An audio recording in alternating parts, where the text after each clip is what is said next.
स्वागत है दोस्तों हमारे YouTube channel ITI technical course में।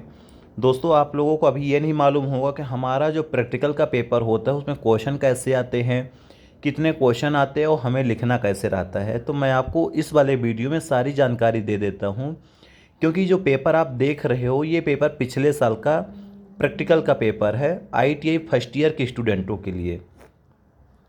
दोस्तों आगे बढ़ने से पहले मैं आपसे रिक्वेस्ट करूंगा कि चैनल पे नए हो चैनल को प्लीज़ सब्सक्राइब कर देना, लाइक कर देना, शेयर कर देना।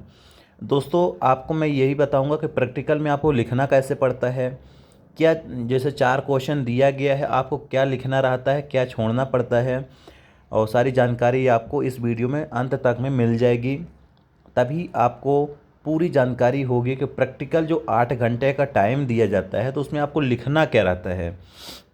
क्या होता है कि 4 घंटे हमें लिखना पड़ता है, एक दिन लिखने को दे दिया जाता है और अगले दिन इंटरव्यू पूछा जाता है। तो इंटरव्यू के क्वेश्चन क्या पूछे जाते हैं और जो लिखना पड़ता है तो क्या लिखना पड़ता है, यही रहेगा। अभी जो प्रैक्टिकल का पेपर है, क्योंकि आप लोग फर्स्ट ईयर के स्टूडेंट हो, आप लोगों को सबसे पहले यही होता है कि प्रीवियस ईयर पेपर देखना पड़ता है, और प्रीवियस ईयर पेपर देख लोगे तो आपको मालूम पड़ जाएगा कि हमें करना क्या है। ठीक,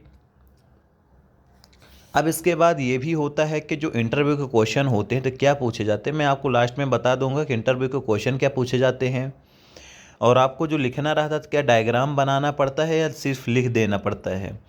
सारे क्वेश्चन आपके जो प्रैक्टिकल के होते हैं तो इंग्लिश में आते हैं। मैं आपको एक चीज़ अभी कंफर्म कर देता हूँ, क्योंकि एग्ज़ाम के टाइम पे लड़के सिर्फ यही पूछते हैं कि सर हमारा पेपर हिंदी मीडियम में क्यों नहीं दिया। तो ITI के फर्स्ट ईयर का प्रैक्टिकल का पेपर हो या सेकंड ईयर का प्रैक्टिकल का पेपर हो, दोनों इंग्लिश मीडियम में ही आते हैं। हिंदी मीडियम में पेपर आपको देखने को नहीं मिलेंगे। ये डाउट ख़त्म। दूसरा डाउट ये रहता है कि इसमें 8 घंटा का टाइम मिलेगा। ठीक, अब फर्स्ट नंबर क्वेश्चन दिया है कि verify the Ohm's law and Kirchhoff law DC circuit. First number question पे ही दिया है कि आपको वेरीफाइड करना है ओम्स लॉ को और किरचॉफ लॉ को। सेकंड नंबर क्वेश्चन दिया है कि make the half wave, make means होता है बनाना, half wave and full wave rectifier circuit. ठीक, आपको सेकंड नंबर पे ये बनाना है। फोर्थ नंबर पे बनाना है domestic changing charging capacitor, auto test capacitor, test DC voltage and lamp. आपको तीसरा नंबर पे ये बनाना है। ठीक, ये तीसरे नंबर पे आपको क्वेश्चन पे बनाना है। मैं सारा क्वेश्चन दिखा दूंगा, आंसर कैसे लिखना पड़ता है, लास्ट तक ज़रूर देख लेना तो आपको कंफर्म पता चल जाएगा कि एक्चुअल पे ड्राइंग के पेपर में लिखना कैसे पड़ता है और क्या डायग्राम बनाना पड़ता है या नहीं। सारी इन्फॉर्मेशन आपको मिल जाएगी। बस आपको कुछ नहीं करना, वीडियो को अंत तक ज़रूर करना। चैनल को सब्सक्राइब नहीं किए सब्सक्राइब करना, लाइक करना, शेयर करना। आपको मैं फर्स्ट नंबर का आंसर दिखा देता हूँ, verified Ohm's law Kirchhoff law. अब यहाँ पे देखिए जो प्रैक्टिकल होता है, प्रैक्टिकल आपने पहले भी कभी पढ़े होंगे। पहला टॉपिक में उद्देश्य होता है, उद्देश्य वही क्वेश्चन पूछा जाता है। क्वेश्चन पूछ रहा है किरचॉफ के विद्युत धारा एवं वोल्टेज नियम का सत्यापन करना। उद्देश्य यानी ऑब्जेक्ट का मतलब यही होता है कि आपका प्रश्न क्या पूछा। तो आपका ये प्रश्न हो जाएगा। पहली बात, प्रश्न में वही लिखना है जो उद्देश्य में पूछा गया है, सॉरी जो प्रश्न होता है। फिर इसके बाद जब सेकंड हेडिंग डालना है, आपको परिचय डालना है यानी इंट्रोडक्शन। आपको उसके बारे में इंट्रोडक्शन लिखना है कि उसका इंट्रोडक्शन है क्या। जैसे वहाँ पे ऑब्जेक्ट यानी उद्देश्य लिखा है, परिचय लिखा है, तो इनको थोड़ा आपको गाढ़े पेन यानी ब्लैक पेन से हेडिंग डालना है, फिर ब्लू पेन से लिखना है, ताकि जो कॉपी चेक करता है तो उसको उद्देश्य देखने को मिल जाए, परिचय यानी इंट्रोडक्शन देखने को मिल जाए। इंट्रोडक्शन का मतलब ये होता है कि आप जो किरचॉफ के विद्युत धारा एवं वोल्टेज नियम का सत्यापन कर रहे हो तो इसके बारे में आप पहले परिचय दो। जैसे लिखा है कि जटिल DC परिपथ के लिए रूसी वैज्ञानिक किरचॉफ ने विद्युत धारा एवं वोल्टेज के लिए 2 नियम प्रतिपादित किए। मतलब मोटा मोटी आपको बिल्कुल प्रॉपर लिखना है, तो सारे कॉपी चेक करने वाले सर लोग जो होते हैं उनको कंफर्म पता चल जाता है कि बच्चा पढ़ा हुआ है और इसको नंबर कैसे देना है। फिर इसी तरह आपको क्या करना है, आवश्यक सामग्री के बारे में बता देता हूँ कि आवश्यक सामग्री का मतलब ये होता है आपको क्या क्या चीज़ें लगती हैं, क्या यूज किया जाता है। सामग्री यानी टूल्स, लॉन्ग बोर्ड, प्रतिरोध, एंगल स्विच। फिर कुछ आता है सेफ्टी प्रोटेक्शन। सेफ्टी प्रोटेक्शन मतलब होता है सुरक्षा सावधानियाँ। आप क्या क्या सुरक्षा सावधानियाँ कर सकते हो। आवश्यक सामग्री में वही लिखा जाता है जो हमें वो किरचॉफ वेरीफाइड लॉ करते समय टूल्स का यूज करना पड़ा था। फिर इसके बाद सुरक्षा सावधानियां पे आप सभी संयोजन भली भांति को कसे हुए होने चाहिए, मतलब कनेक्शन टाइट होने चाहिए। लूज कनेक्शन पे स्पार्किंग होगी। दूसरा नंबर दिया है रीडिंग लेते समय विशेष सावधानी बरतें। तो ये कुछ सुरक्षा सावधानियां हैं, ठीक। फिर तीसरा नंबर लिखा है प्रतिरोध को परिपथ में संयोजित करने से पूर्व उनके मानों की जांच अवश्य कर लें। ये हुआ सुरक्षा सावधानियां, यानी आप काम करते हो तो सेफ्टी कैसे रखना है।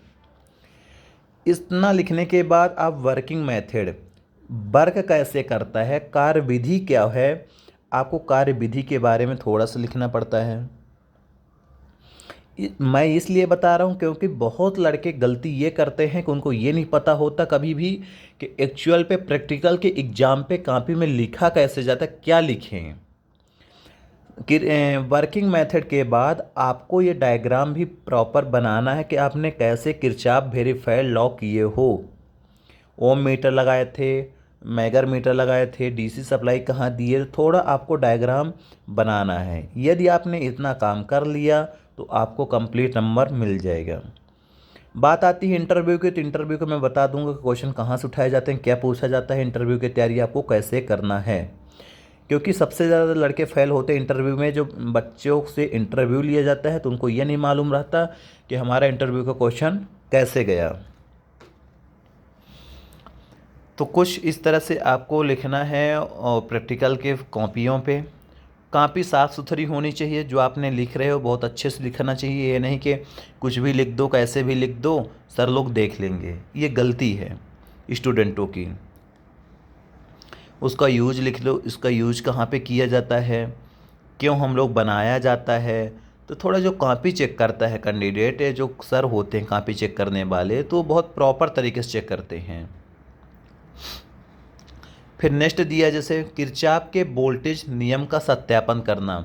पहला दिया था किरचॉफ के करंट नियम का सत्यापन करना, यहाँ पे दिया किरचॉफ वोल्टेज नियम का सत्यापन करना। तो आपको किरचॉफ वोल्टेज नियम का सत्यापन भी उसी तरह कर देना है।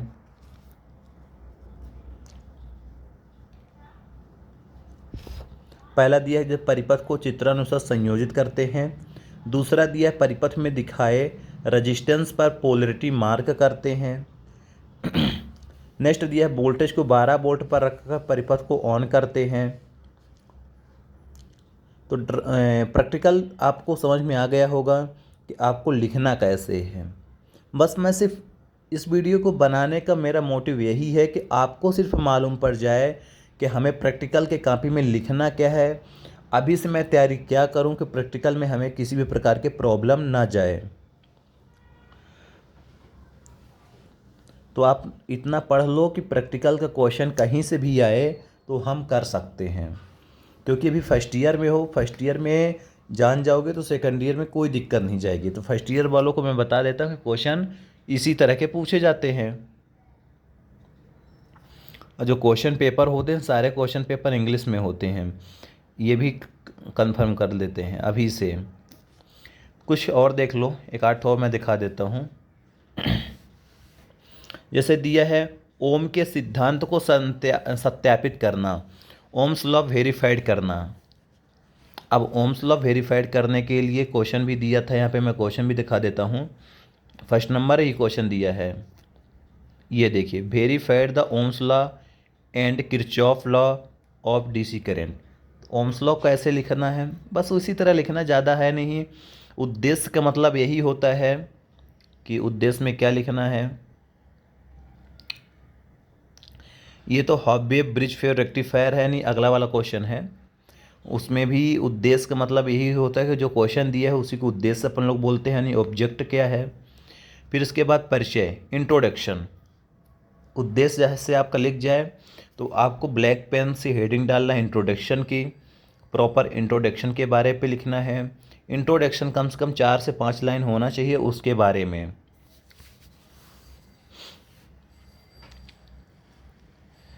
इंट्रोडक्शन लिखने के बाद जैसे लिख देना है कि हाफ वेव रेक्टिफायर पे 2 डायोड का यूज किया जाता है, 2 डायोड लगाए जाते हैं जो प्रत्यावर्ती धारा एसी को डीसी सप्लाई में कन्वर्ट करता है।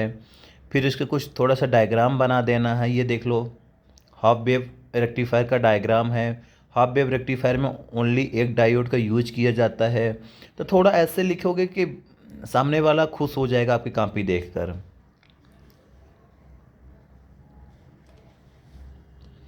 इंटरव्यू के क्वेश्चन मैं बता देता हूँ कि कैसे पूछा जाता है, क्योंकि इंटरव्यू लेने वाले हम ही लोग होते हैं जो अपने कॉलेज पे होते हैं स्टूडेंटों का, क्योंकि प्रैक्टिकल अपने अपने सभी के कॉलेज में हो जाते हैं और प्रैक्टिकल के जो इंटरव्यू लिए जाते हैं तो खुद अपन लोग ही ले लेते हैं। तो सारे क्वेश्चन आप लोग तैयार कर लेना, कैसे लिखना है कैसे नहीं। एक बार और मैं क्वेश्चन दिखा देता हूँ, क्वेश्चन पेपर अगला।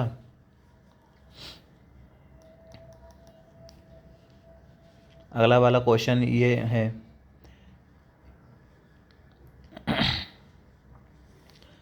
अगला वाला क्वेश्चन जो दिया गया है,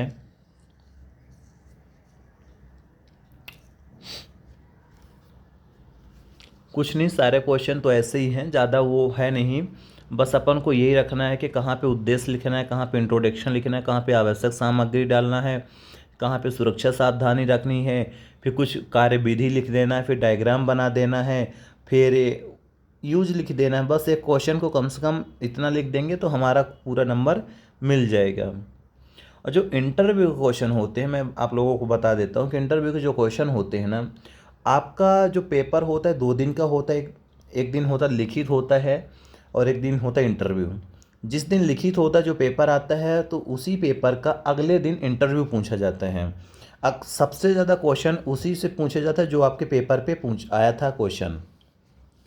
इसी दिन, इसीलिए एक दिन लिखित होता है एक दिन इंटरव्यू होता है।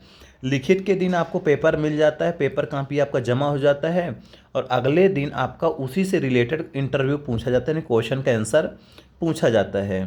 तो सारे लड़के घर पे जाके तैयारी भी कर लेते हैं कि हमें इंटरव्यू में क्या तैयारी करना है, और उसके साथ साथ कुछ आगे पीछे की भी चीज़ें पूछी जाती है इलेक्ट्रिकल से संबंधित या इलेक्ट्रीशियन से संबंधित, तो वो भी लड़के ज़रूर देख लेना।